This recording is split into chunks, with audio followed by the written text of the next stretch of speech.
Sintonizan Radio María. A continuación, queridos oyentes, les invitamos a que escuchen el programa Catecismo de la Iglesia Católica, dirigido por el Padre José Ignacio Munilla.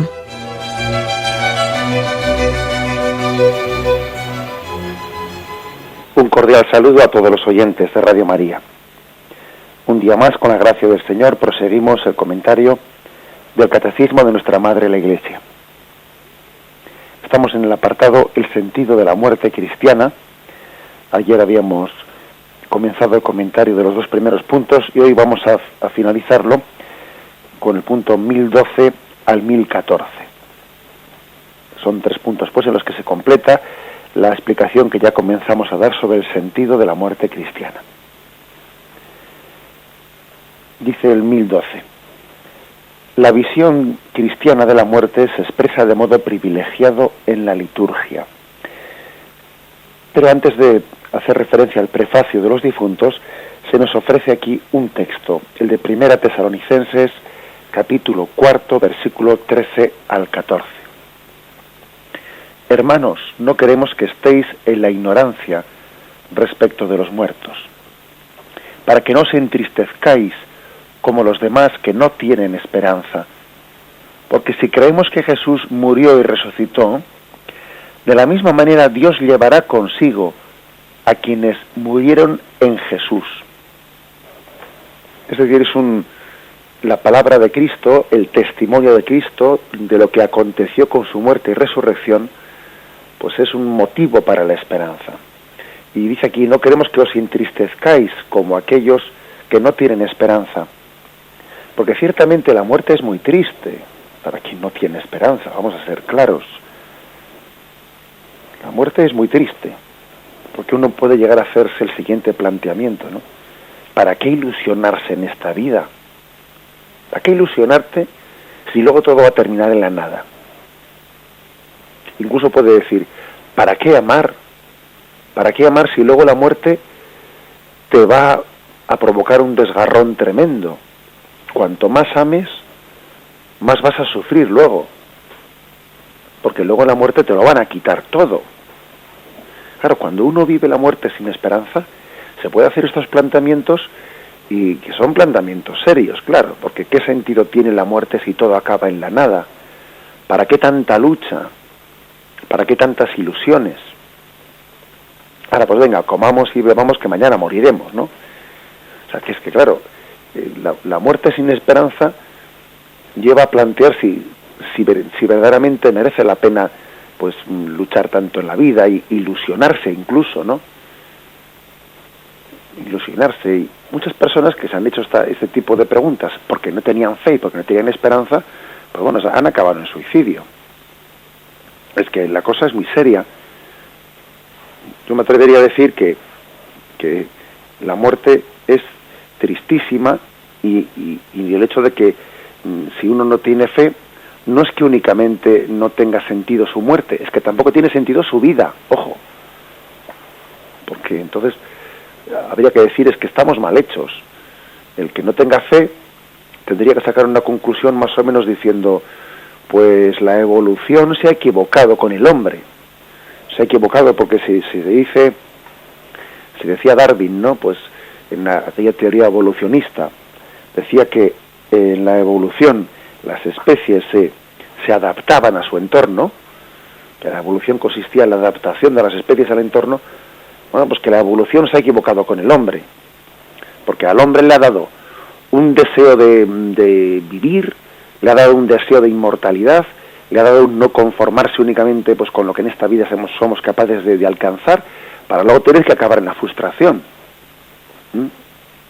Que es como si dice uno, bueno, la evolución se ha equivocado, porque ¿para qué ha construido un coche que es capaz de correr a 250 por hora si luego al final se tiene que estrellar en una pared? O sea, ¿para qué correr tanto si luego resulta que se va a acabar todo en la muerte? Pues parece como, es que si todo acaba en la muerte, hay muchos motivos para la desesperanza. La muerte es muy triste para quien no tiene esperanza en el más allá de esta vida. Porque, ¿no? Pues porque lleva a una intrascendencia en las cosas que hacemos, una intrascendencia pues bueno, que es muy fuerte, de muy poco consuelo puede servir frases que se dicen de que, bueno, pues tu recuerdo estará en tus hijos y en tus nietos. Tus hijos y tus nietos guardarán tu recuerdo. Sí, se olvidarán de ti bien pronto, más bien habrá que decir. O planta un árbol para que en él se conserve tu memoria. Pues vaya estupidez. O como hacían algunos megalómanos, ¿no? Voy a hacer una construcción, voy a hacer un monumento que recuerde la memoria de esta persona. Bueno, ¿y a mí de qué me sirve eso? Si yo no existiese, si yo me reduzco a la nada, ¿a mí de qué me sirve que haya un monumento que recuerde que existió ahí una persona? No sirve de nada. O sea que esas formas de intentar consolarse, pues no sirven absolutamente de nada. El caso es que uno dice, pues es verdad, o sea, es que la muerte es muy triste. La muerte es muy triste para aquellos que no tengan esperanza, para aquellos que no tengan fe. Tienen muchos motivos, ¿no?, para afligirse. Ahora bien, ese texto de Tesalonicenses nos dice, es que no queremos que os entristezcáis como los que no tienen esperanza porque no conocen a Jesucristo. Porque no se dan cuenta que eso, ¿no?, que eso que ha acontecido en Jesucristo va a acontecer en nosotros. Lo que vemos en Cristo, lo que hemos visto en Cristo, esa será nuestro destino. En Cristo hemos visto que el grano de trigo, eso fue su cuerpo, el cuerpo de Cristo, el grano de trigo murió para vivir. En Cristo hemos visto que su sufrimiento no es inútil, que fue como un dolor de parto. Un dolor de parto. Fue un morir para vivir. En Cristo hemos visto que los 3 días que estuvo él en el sepulcro, que su cuerpo estuvo en el sepulcro, mientras que tenía lugar ese misterio, pues del descenso, de que el alma de Jesús, el alma humana de Jesús, no unida al Verbo, descienda al lugar de los muertos, para rescatar a todos los justos del Antiguo Testamento que habían muerto junto con Adán, ¿no?, y estaban esperando su rescate, pero mientras tanto el cuerpo de Cristo estuvo por 3 días en el sepulcro. Bien, pues eso que le aconteció a Jesucristo también es nuestro destino. También nosotros estamos llamados a tener esa separación de alma y cuerpo, y los 3 días que el cuerpo de Jesús estuvo en el sepulcro coinciden con el tiempo que nuestro cuerpo estará en el sepulcro hasta que finalmente tenga lugar la parusía, la venida de Cristo, y resucitemos. En Cristo fueron 3 días. Nosotros pues pensamos lógicamente, ¿no?, pues que serán más el tiempo que transcurra hasta la parusía de Cristo. Mientras tanto, nuestra alma confiamos en que estará en Dios o purificándose, ¿no?, para poder entrar a ver el rostro de Dios. Pero vemos, por lo tanto, que en Cristo, lo acontecido en Cristo, es para nosotros, pues, toda una guía, ¿no?, una referencia de cuál es nuestro destino después de la muerte. Si el grano de trigo no cae en tierra y muere, no da fruto. También nosotros necesitamos morir para vivir. Esa ley de la cruz, la ley de la cruz y de la resurrección, también se traslada a nosotros. Parece como si en la misma naturaleza, fijaros bien, como si en la misma naturaleza estuviese reflejada esta ley de la muerte y de la vida. Eso de que las estaciones se sucedan, ¿no? De que para que venga la primavera, primeramente ha tenido que venir el invierno y después renacen los brotes en la primavera. Es hermoso ver, ¿no?, cómo acontece eso, hay muchos signos en la naturaleza, ¿no? El mismo lo que ocurre con un grano de trigo, como sembramos un grano y necesita podrirse para luego renacer. En la misma naturaleza parece que se está reflejando esa ley de la muerte para la vida que Jesucristo nos ha dado como esperanza en el más allá. Bien, por lo tanto, nosotros los cristianos, como dice ese texto de Tesalonicenses, tenemos motivos para la esperanza. No podemos entristecernos como los demás, que no tienen esperanza. Nosotros no podemos vivir el acontecimiento de la muerte como si no hubiese acontecido eso en Jesucristo. Igual que de un cristiano se espera que tenga un porte de vida diferente en muchas cosas, en sus palabras, en su forma de divertirse, en la forma de vivir la sexualidad, en la forma de hacerse presente en la vida pública, pues también esperamos que un cristiano tenga un porte diferente en su forma de afrontar la muerte. Que no quiere decir que para él la muerte no sea dolorosa, que no quiere decir que también para él no, pues la separación de los seres queridos no sea un drama, no quiere decir eso, pero sí quiere decir que nuestro porte y nuestra esperanza en la forma de vivir ese acontecimiento tiene que ser diferente, porque no puede ser que después de que Cristo nos haya mostrado con su muerte y resurrección ese camino, pues nuestra esperanza sea la misma que la de alguien que no cree en Cristo. Pues no puede ser, porque el acontecimiento de Cristo es definitivo, ¿no? Para valorar la vida y para interpretarla desde otro punto, desde otra valoración de los hechos.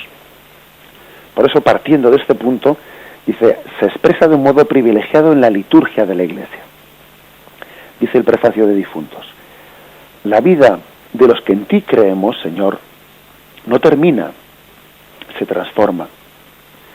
Y al deshacerse nuestra morada terrenal, adquirimos una mansión eterna en el cielo. Nos suena esto, ¿no?, de que al deshacerse nuestra morada terrenal,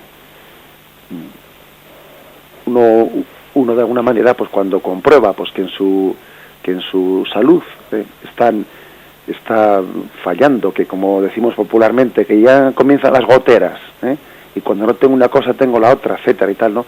Pues cuando comienzan las goteras, tenemos que ver en ello como un recordatorio del Señor, un recordatorio pues de que nuestra morada terrenal se está deshaciendo y que tenemos que prepararnos, ¿no? Sencillamente viendo en ello un signo de nuestra llamada a la vida eterna. La enfermedad tenemos que entenderla como un signo de esa llamada. Hay en ello un indicativo de que el Señor nos está llamando. La enfermedad es verdad que también el Señor puede llamar sin enfermedades previas, ¿no? Pero la enfermedad previa pues es una gracia desde este punto de vista. Vais a ver cómo en el punto 1014, que luego comentaremos, se hace referencia expresamente a ello. Es una ocasión de gracia. Es una ocasión de gracia muy importante, porque el deshacerse de nuestra morada terrenal pues es darnos cuenta que nosotros estamos llamados para vivir no en este cuerpo mortal, sino en un cuerpo inmortal. Que nuestra morada tiene que ser eterna, ¿no? Estamos llamados para vivir eternamente en el cielo y con un cuerpo glorificado. Ese es nuestro destino eterno. Nuestro destino eterno no es pues vivir en esta situación que es precaria, que es de paso, que es que lo que es importantísimo en esta vida es caer en cuenta de que la vida es fugaz, la vida es de paso. Es que eso en teoría lo requete sabemos, ¿no? Pero luego no sé por qué echamos raíces aquí como si fuésemos a estar para siempre. Que hacemos planteamientos de vida como si esto fuese eterno. Y ahí nos equivocamos. Lo que no puede ser es que alguien pues cuando sabe que tiene que estar en un sitio pues un tiempo bastante limitado, se ponga allí, ¿no? Pues a echar raíces y a construirlas pues su vida y un palacio, pero si pasado mañana tienes que partir de aquí, si basta que vivas en una tienda de campaña. ¿Y para qué estás construyendo esto cuando? Es decir, es una imagen, un ejemplo que estoy poniendo, pero a la fugacidad de la vida, lo lógico es que se corresponda a un planteamiento en el que uno no eche raíces, no ponga el apego en esta vida, no ponga su afecto en la obra de sus manos, sino que tenga como si no tuviese, que posea como si no poseyese, que ame esta vida con intensidad pero con libertad de corazón. Y eso la verdad es que es una combinación que nos cuesta entenderla. Amar la vida con intensidad pero al mismo tiempo con desapego del corazón. Las dos cosas al mismo tiempo. Con intensidad sí, porque Dios ha querido que esta vida sea pues ese momento intenso en el que nos estamos labrando la eternidad. Luego no hay que ser pasotas en esta vida, en absoluto. Esta vida es como un terreno como un tiempo de gracia en el que se está labrando el destino eterno. Luego hay que vivirla con intensidad de amor, pero al mismo tiempo con libertad de corazón y con desapego, porque es un vivir y un amar para que todo sea llevado a Dios y para que todo sea transformado en Dios en breve tiempo, en breve tiempo. Por eso este prefacio de difuntos nos recuerda que esta vida se transforma.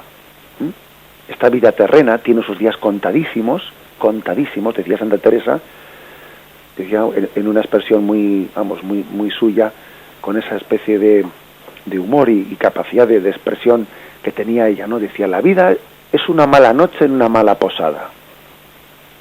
O sea, muy corta. Lo que pasa es que, claro, que a veces cuando uno pasa una mala noche se le hace un poco larga. Pero la noche es muy corta, ¿eh? Lo que ocurre es que, aunque uno tenga la sensación de que se le hace larga, decía Santa Teresa, la vida es una mala noche en una mala posada. Haciendo referencia a esa especie de sensación de que se nos hace más largo, pero que es muy corto.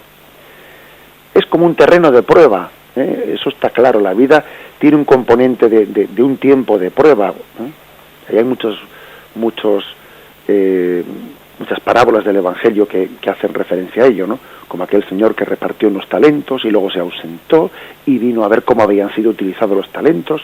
Bueno, son parábolas en las que hacen referencia a un tiempo de prueba. Entendamos eso pues en su justa medida, sin sacarlo de quicio, pero eso es cierto. Ese prefacio pues nos recuerda la fugacidad de la vida y que esta vida se transforma y que en esta vida nuestro cuerpo mortal es una morada terrenal y nuestra morada definitiva será gozar de Dios en el cielo con un cuerpo glorioso. Lo meditamos y volvemos en serio.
Dice el punto 1013. La muerte es el fin de la peregrinación terrena del hombre, del tiempo de gracia y de misericordia que Dios le ofrece para realizar su vida terrena según el designio de Dios y para decidir su último destino. Cuando ha tenido fin el único curso de nuestra vida terrena, ya no volveremos a otras vidas terrenas. Está establecido que los hombres mueran una sola vez. Eso está en Hebreos 9, versículo 27. Está establecido que los hombres mueran una sola vez. No hay reencarnación después de la muerte. Este es un punto interesante, ¿no? Por la actualidad que tiene nuestro día, pues las doctrinas reencarnacionistas, ¿no? Que tienen un origen oriental, pero que se han introducido pues mucho en Occidente, pues desde muchos puntos y ámbitos de vista, ¿no? Como ahora vamos a comentar.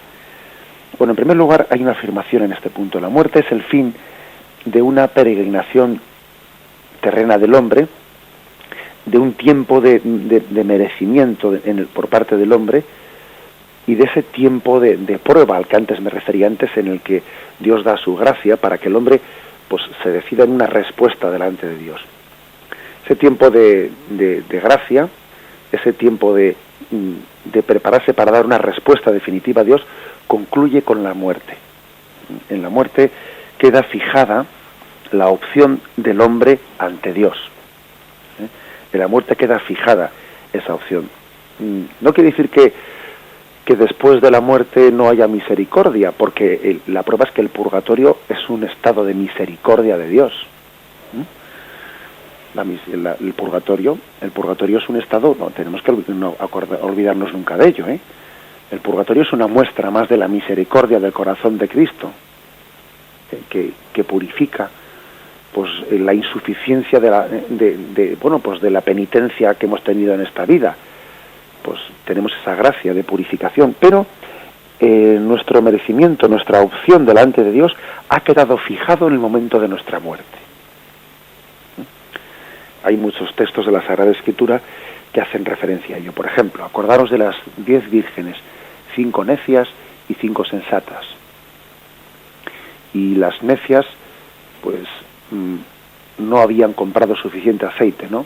Y cuando viene el esposo, pues van ellas a por el aceite y ya vuelven y ya era tarde, porque estaban ya las puertas cerradas y no pudieron entrar al banquete de bodas. Ellas llamaban pidiendo que se les abriese, y se les dijo, es tarde, es el tiempo de espera ya había concluido. Es decir, eso es una mostrarnos claramente que la muerte fija el tiempo en el que el hombre tiene que fijar su opción delante de Dios, ¿no?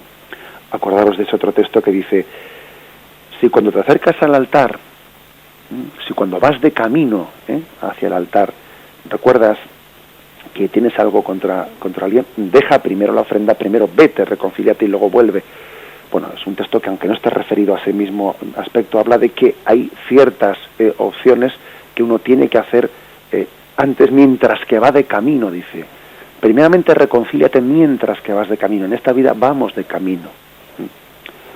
O acordaros también de la parábola del rico Pulón y del pobre Lázaro, donde Pulón, estando en el fuego del infierno, pedía al padre Abraham, pedía que en ese momento le aliviase con una gota de agua, y dice, no, ahora es tarde para eso, y entre nosotros y vosotros existe un abismo que es infranqueable.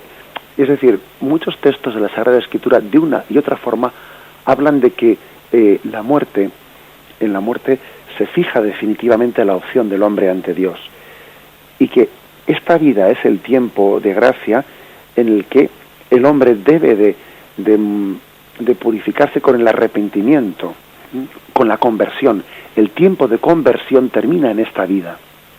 Después de la vida no hay un tiempo de conversión, hay un tiempo de purificación en el purgatorio, pero el tiempo de conversión está fijado en esta vida, que es el tiempo de merecimiento.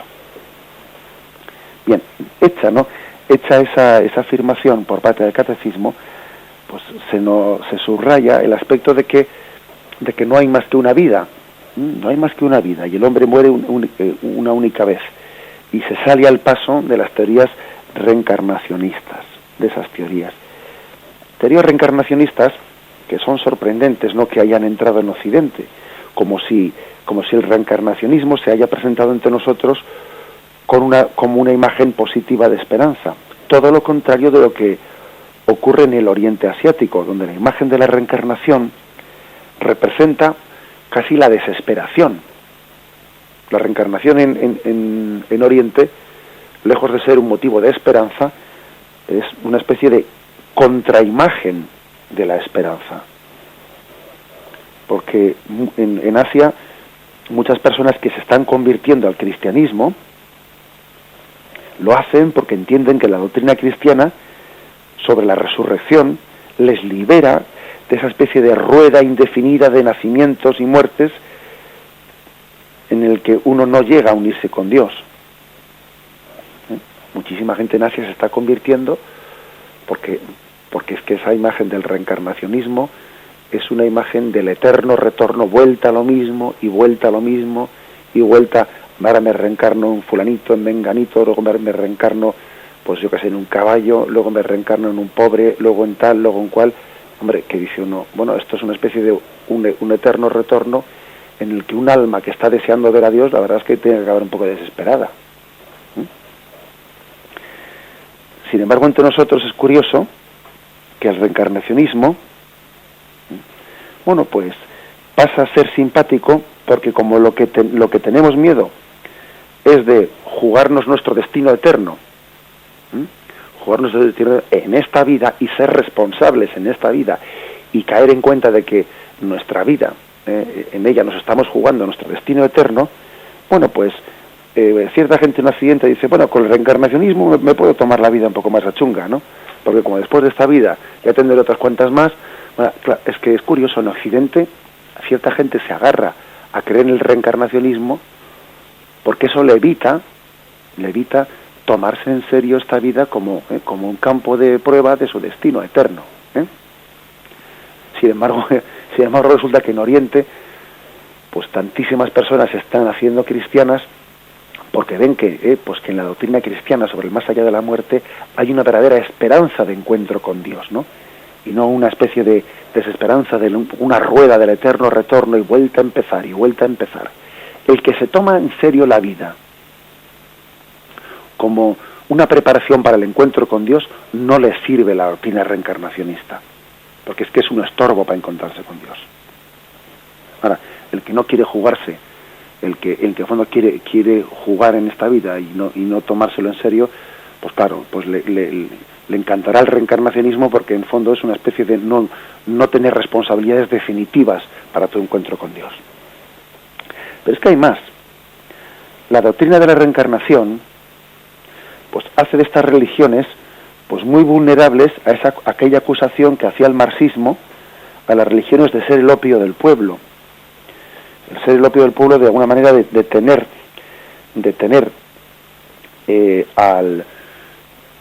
pues engañadas, ¿no?, a las masas para que no construyesen la justicia social aquí. ¿A qué me refiero? Bueno, pues claro, imaginaros lo que es el sistema de las castas en la India. El sistema de las castas en la India está totalmente ligado, claro, a la doctrina reencarnacionista, porque el paria, pues el más pobre de los pobres, él piensa que él en la rueda de la reencarnación pues le ha tocado ser un paria en esta vida, ¿no? Entonces él lo que tiene que hacer es aceptar el ser un paria, aceptar su condición paupérrima, para que a ver si así, teniendo esta aceptación, en la siguiente vida le toca reencarnarse en una clase social un poco superior. Claro, eso sí que es el opio del pueblo. Eso sí que es el opio del pueblo. Ese tipo de religiosidad sí que condena a los pueblos a vivir siempre en la pobreza y a no salir nunca de ella. Las religiones reencarnacionistas carecen de doctrina social en la que el reino de Dios se realiza en este mundo. Y el reino de Dios también conlleva la liberación de la pobreza. Nosotros, en el cristianismo, esa esperanza que tenemos de la vida eterna, la traducimos también en la construcción del reino de Dios en este mundo, luchando contra la pobreza. Luchando contra la pobreza e instaurando el reino de Cristo, ¿no? Pues, y eso evidentemente es imposible que se dé en una imagen reencarnacionista. Pues ¿por qué no? Porque hay un dualismo del fondo. Este es un tercer aspecto que yo quisiera comentar. El reencarnacionismo esconde detrás de él una visión dualista entre lo espiritual y lo material, lo corporal, ¿no?, el cuerpo y el alma. Entonces, todo lo material no está llamado a la salvación, todo lo material en el fondo es malo y lo espiritual es bueno. Entonces el alma tiene que irse desprendiendo del cuerpo, como si el cuerpo no fuese yo, como si fuese una cárcel en la que está encerrada el alma. Hay que desprenderse del cuerpo para que llegue un momento en que, después de haber ido usando muchos cuerpos, ¿no? Pero vamos a ver, eso es un dualismo, eso es despreciar el cuerpo, eso es olvidar que Dios nos creó hombre, cuerpo y alma, y que tanto el alma y el cuerpo están llamados a la salvación. Eso es olvidar que Dios no se desdice y no se avergüenza de la obra de sus manos, y Dios creó el cuerpo también para la vida eterna. No solo el alma, cuerpo y alma. El yo entero, todo yo estoy llamado a la salvación, cuerpo y alma. Y estas teorías reencarnacionistas pues tienen una visión negativa del cuerpo, como si fuese una especie de de caparazón del que tengo que desprenderse. Pues no, señor. Jesucristo resucitó con su cuerpo glorioso. Y nosotros, a imagen de Cristo, estamos llamados también a resucitar con este cuerpo, glorificado por Cristo, pero con nuestro propio cuerpo.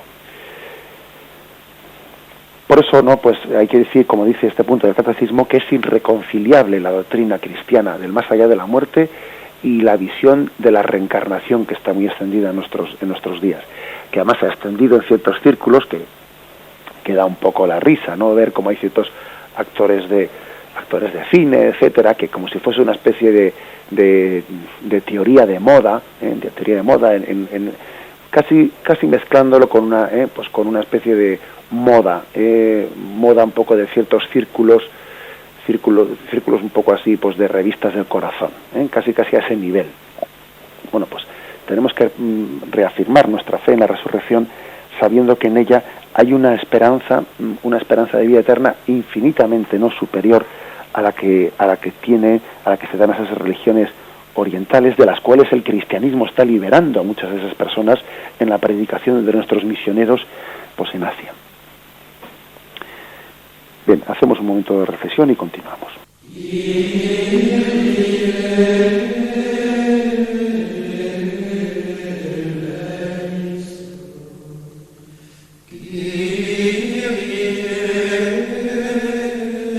Dice así: la Iglesia nos anima a prepararnos para la hora de nuestra muerte.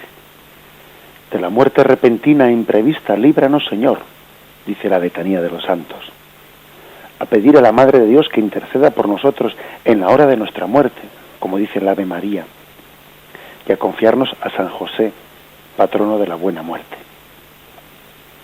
Dice aquí un texto de la imitación de Cristo, del Kempis: habrías de ordenarte en toda cosa como si luego hubieses de morir.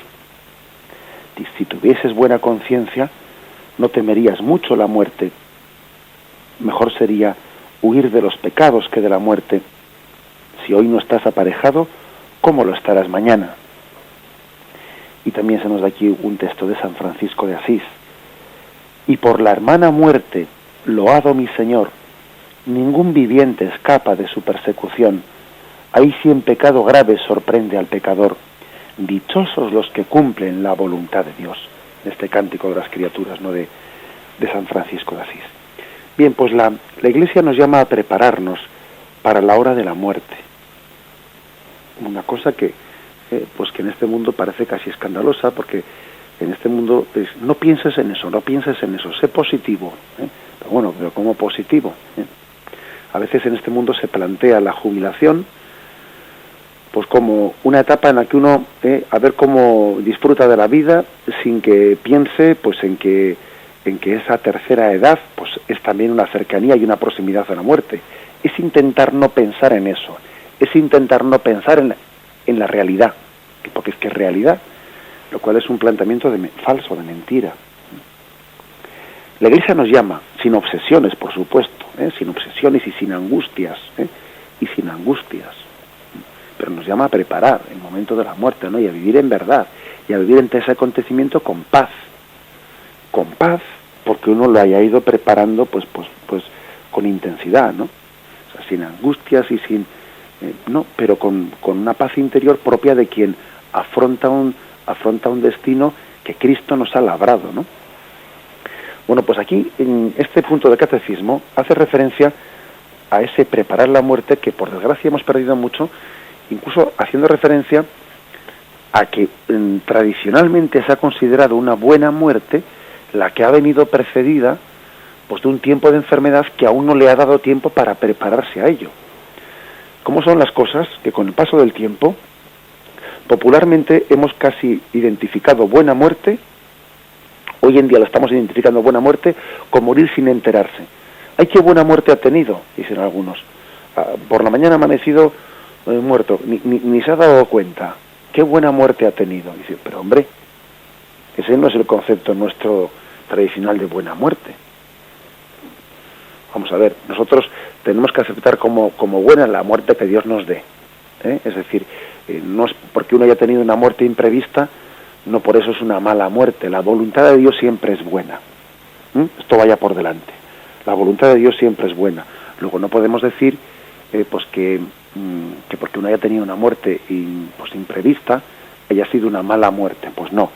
Ahora bien, lo que hay que decir es que, como hemos dicho al principio, la enfermedad es un tiempo de gracia en el que Dios nos permite prepararnos para la muerte.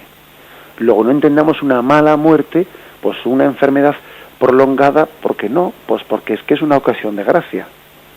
Es una ocasión de gracia. Hablando en plata, pues yo creo que el cáncer es una enfermedad pues que habrá sido ocasión de que muchísimas almas se salven. Porque sí, porque tiene un tiempo previo de preparación, tiene también una posibilidad de que el hombre pues purifique sus pecados, etcétera, etcétera, etcétera. Bueno, es que las cosas hay que verlas con perspectiva de vida eterna. Y muchos familiares nuestros que hayan podido fallecer, por ejemplo, de esa enfermedad, del cáncer, pues han tenido una ocasión pues muy buena de preparación para el encuentro con el Señor. Sin embargo, hoy en día, ¿no?, nuestra mentalidad secularizada, como son las cosas, en nuestra mentalidad secularizada, pues es que a veces soñamos con una muerte en la que no tengamos tiempo ni de pensar de que viene. Y eso es que es vivir de espaldas a la realidad, en vez de vivir de cara a ella. Como sacerdote recuerdo haber asistido al fallecimiento de algunos cristianos verdaderamente ejemplares que han preparado su muerte, que incluso han escrito cartas a sus hijos y se las han entregado al sacerdote para que luego él, después de fallecido, se las entregue, pues fallecido el padre, ¿no? El sacerdote se la entregue personalmente a cada hijo. Tu padre me dejó esta carta para ti, tu padre me dejó esta carta para ti. Y dice uno, bendita fe que a estas personas les hizo afrontar su muerte con serenidad, con paz, con aceptación y también con una madurez tremenda, ¿no? Por eso nosotros a la Virgen María le hemos pedido tantísimas veces, ruega por nosotros ahora y en la hora de nuestra muerte, y a San José recurrimos como patrono de la buena muerte. Tal es así que esta fe nuestra le llega a San Francisco de Asís a llamarle a la muerte hermana muerte. ¿Os imagináis qué grado de confianza y de fe tan grande es para llamarle hermana muerte? Ven aquí, hermana muerte. Igual que él llama hermano sol, hermana luna, hermana agua, le llama hermana muerte. Francisco de Asís tiene una fe transparente, tiene un corazón de niño, y solo los niños son capaces de entender muchas cosas. A veces los niños nos dan ejemplos tremendos, ¿no? Porque con su sencillez son capaces de aceptar, o sea, de comprender cosas que los mayores no somos capaces de comprender. El Kempis dice que si tuviésemos buena conciencia no temeríamos tanto la muerte. Al que tiene la conciencia verdaderamente en paz no teme tanto la muerte. Y lo que dice el Kempis, la imitación de Cristo que hemos leído en este punto del catecismo es: tú de quien tienes que huir es de los pecados, no de la muerte. Pues es así. Tienes que huir más de los pecados que de la muerte. Y sin embargo a veces hacemos mucha más insistencia, ¿no?, pues en recurrir al médico para sanar la salud que al sacerdote para sanar el alma. Y a veces en un proceso de una enfermedad grave, al último al que se le llama es el sacerdote. Y al médico se le está continuo, pero ojo, eso también implica una falta de fe, implica una falta de conciencia de la trascendencia de ese momento del paso a la vida eterna. Repito este texto: mejor sería huir de los pecados que de la muerte, dice Tomás de Kempis. Mejor sería huir de los pecados que de la muerte. Eso no quiere decir que también no haya que cuidar la salud y que haya que llamar al médico, pero es que es infinitamente más prioritario, ¿no?, pues el que seamos preparados en la purificación de nuestros pecados, que no que todavía pues el médico. También en eso nos dio, fijaros, en eso nos dio una lección Juan Pablo II hace un año, hace algo más de un año, en la forma en la que murió. Cuando él le intentaron de nuevo trasladar pues al hospital, y él ya dijo: bueno, no, dejadme ya aquí en mi habitación, dejadme morir tranquilo, que yo ahora no quiero que me mandáis al hospital todavía para meterme 28.000 cables y para intentar alargar mi vida 4 días y medio más.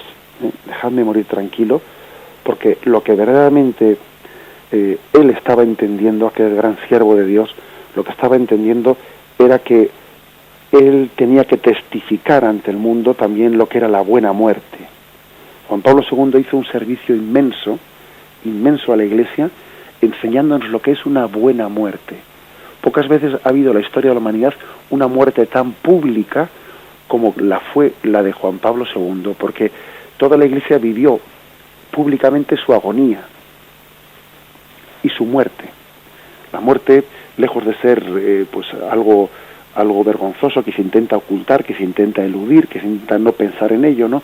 O sea, fue vivido públicamente por Juan Pablo II, enseñándonos a morir y recuperando el término de la buena muerte, preparar una buena muerte que teníamos perdido, ¿no? Juan Pablo II fue una gracia de Dios, ¿no?, que nos enseñó no solamente a vivir, sino también a morir. Bien, terminamos, ¿no?, de esta forma el catecismo y concluimos con la bendición de Dios Todopoderoso, Padre, Hijo y Espíritu Santo, descienda sobre vosotros. Alabado sea Jesucristo.